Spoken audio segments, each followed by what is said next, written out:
तो हाँ दोस्तों, हाँ नहीं, हाय दोस्तों, मैं उम्मीद करता हूँ कि आप सब स्वस्थ और मस्त होंगे।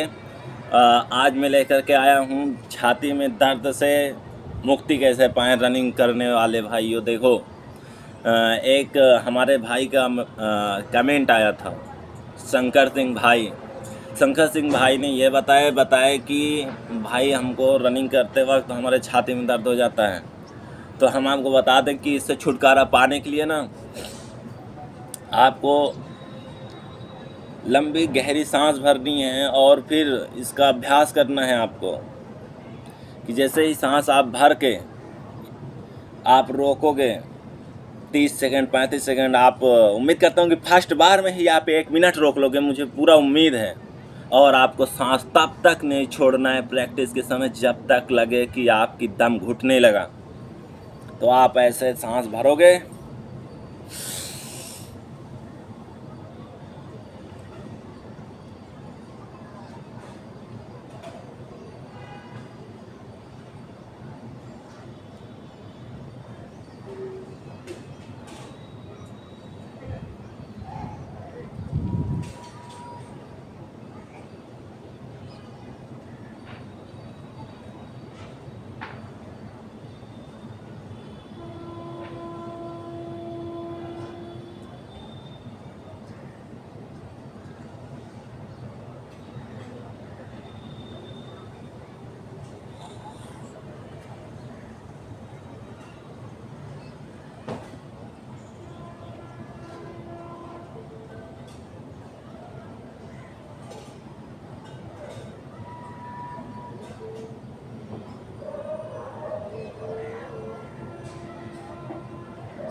वीडियो चल रही है, अब आप सांस छोड़ो। देखा आपने? तो जब आप सांस रोकोगे, अपने सांस रोकने वाली जब अभ्यास करोगे आप, तब आपका ये स्ट्रॉन्ग होगा, मजबूत होगा, इसकी कैपेसिटी बढ़ेगी सांस रोकने की। जैसे ही शुरू में लोग स्टार्ट करते हैं तो वो उतना नहीं रहता। लेकिन हाँ, एक बात ध्यान में रखो, जिनको 1600 मीटर का रेस कंप्लीट करना है वो 5 किलोमीटर का वार्म अप करे, 5 किलोमीटर का वर्कआउट करे। आपको हम बता दें कि रनिंग बच्चों का खेल नहीं है। रनिंग में बहुत कुछ त्याग करना पड़ता है, रनिंग ऐसे ही नहीं आ जाती है। मैंने भी बहुत कुछ त्यागा था। सबसे पहले तो फास्ट फूड आपको त्यागना होगा, और जिसमें सबसे ज़्यादा मैं महत्व देता हूँ चाउमीन को, क्योंकि उसमें सिरका होता है, सिरके में एसिड होता है। जो एसिड होता है उसमें, वो हमारे सांस को सबसे ज़्यादा फूलने की मदद देता है। तो यही बात मैं आपको बताना चाहता हूँ कि फास्ट फूड अवश्य छोड़ें। भाई बहन कोई भी हो, रनिंग करना है तो एक स्ट्रॉन्ग पावरफुल होना चाहिए, बॉडी एक्टिव। आपको बता दूं, जब 1600 मीटर की बात आती है ना, तो अच्छो की समझ जाओ क्या होता है। मुझे इतना बताने की ज़रूरत नहीं है। जो रनिंग करते हैं वो ऑटोमेटिकली जानते हैं कि 1600 मीटर का नाम लेते ही बंदे पीछे होने लगते हैं। लाइन में जब लगना होता है तो पीछे लगने लगते हैं, और कितने तो बार बार चले जाते हैं टॉयलेट। रनिंग वो चीज़ है 1600 मीटर की अच्छो की निकल जाती है। तो आपको बता दूं कि 1600 मीटर की रनिंग करनी है आपको, तो आपको 5 किलोमीटर सबसे पहले आप वर्कआउट करके आप अपनी सांस रोकने का एक अच्छा अपॉर्चुनिटी है आपको। मैं आपको बता दूं कि आप शुरू में रनिंग करते हैं तो डायरेक्टली 1600 मीटर ना भागें। सबसे पहले आप लंबी रेस भागें। आपको बता दूं, जितना छोटा रेस उतना टफ रेस, जितनी लंबी रेस उतना नॉर्मल रेस। तो बातों को ध्यान में रखते हुए आप इन सब चीज़ों का वो करें। और मैं आपको बता दूं कि एक रनिंग करने वाला व्यक्ति डाइट में सोयाबीन का दाना, मूंगफली का दाना, किशमिश, चना, मूंग, ये 5 चीज़ मैंने बता दिया। नॉर्मल ना हाई ना फाई, एकदम नॉर्मल मैंने बताया। और आपको सोयाबीन का दाना गिनती करके डालना है, इस बात को आपको ध्यान में रखना है। आपको गिनती करके 10 से 15 दाना से ज़्यादा नहीं डालना है सोयाबीन का दाना। और चने का दाना ऐसे मुट्ठी बांधो ऐसे डालो, मूंग के दाने ऐसे बांधो ऐसे डालो। किशमिश किशमिश किशमिश भी गिनती से डालो, सिर्फ 20। और उसके बाद में फिर ये किशमिश आपका क्या करता है, ये किशमिश जो होता है आपका रनिंग करते समय जो आपकी सांस फूलती है ना, पहली बात तो ये आपकी छाती के दर्द के लिए मैंने बता दिया है।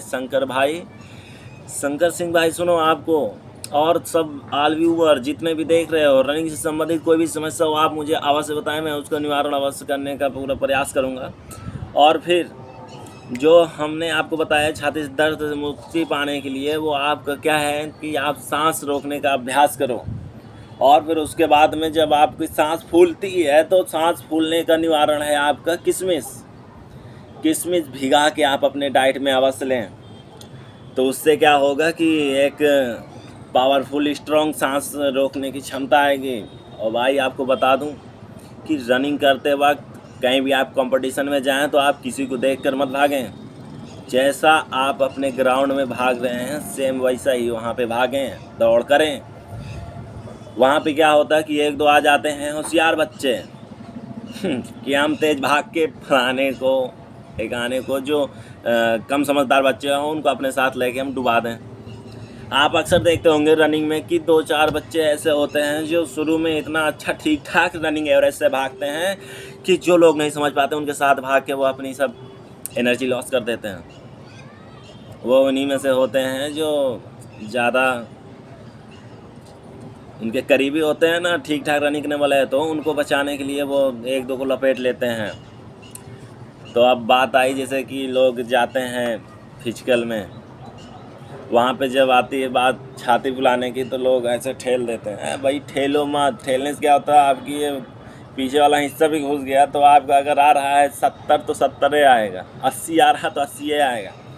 तो आपको हम बता दें छाती फुलाने का एक आसान तरीका, जब आती छाती फुलाने की बात की 80 से 85 चाहिए तो आपको कुछ नहीं करना, आप ऐसे नॉर्मली खड़े रहो, सांस भरो,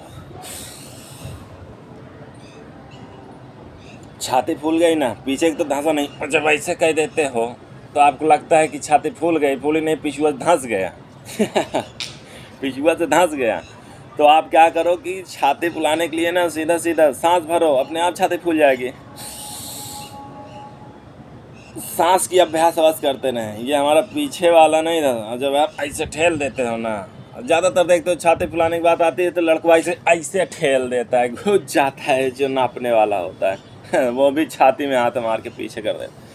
तो भाइयों हमने आपको बता दिया कि ऐसी बातें हैं। यदि आपको रनिंग से संबंधित कोई भी समस्या हो तो आप अवश्य पूछें। मैं आपको बता दूं इतनी ही डाइट के साथ में रनिंग करता था। 5 चीज़ मैंने आपको बता दिया, उसी डाइट पे मैं रनिंग करता था। 1600 मीटर का मेरा टाइमिंग था 4:39। जो भी कह रहा हूँ सच सच कह रहा हूँ, और जो भी कह रहा हूँ मजाक से हट के कह रहा हूँ। बातों को ध्यान में रख के करना। और आपको बता दूं एक बात ध्यान में रखना कि यदि आपको रनिंग करनी है तो आपको फास्ट फूड छोड़ना ही होगा। फास्ट फूड नहीं छोड़ते तो फिर रनिंग छोड़ दो। ये कोई बच्चों का खेल नहीं है। रनिंग करते समय अच्छों की हवा निकल जाती है रनिंग मैंने भी किया है, मुझे भी पता है कि रनिंग होती क्या चीज़ है।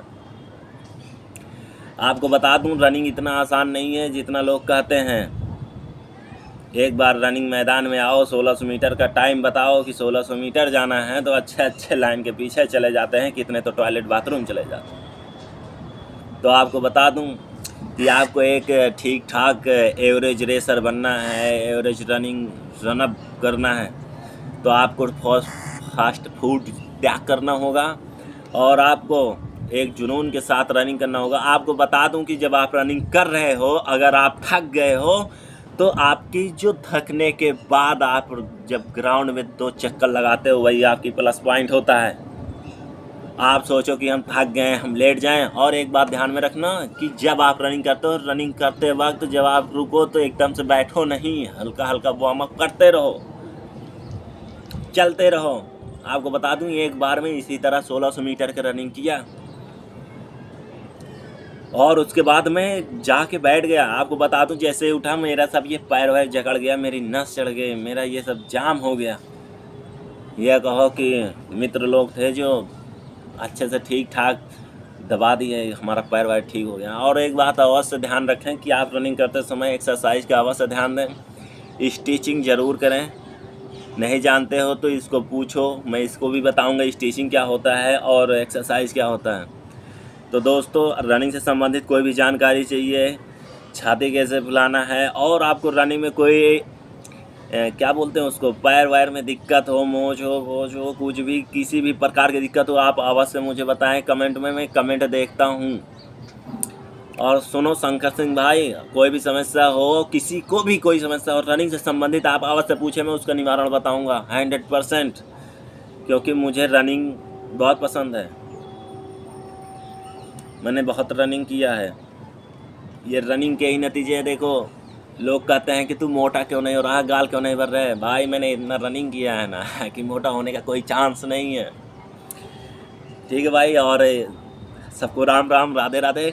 चैनल को सब्सक्राइब करो, सपोर्ट करो और वीडियो आगे तक बढ़ाओ। और अभी जो आने वाला है यूपी का फिजिकल, उसके लिए जिनको जिनको ज़रूरत है भाई बताना, मैं आपको टिप्स बताऊंगा कैसे कैसे क्या करना है। आपकी रनिंग एकदम टॉप 10 में आपकी रनिंग निकल जाएगी, आपको रनिंग में कोई दिक्कत नहीं होगा। Thank you guys.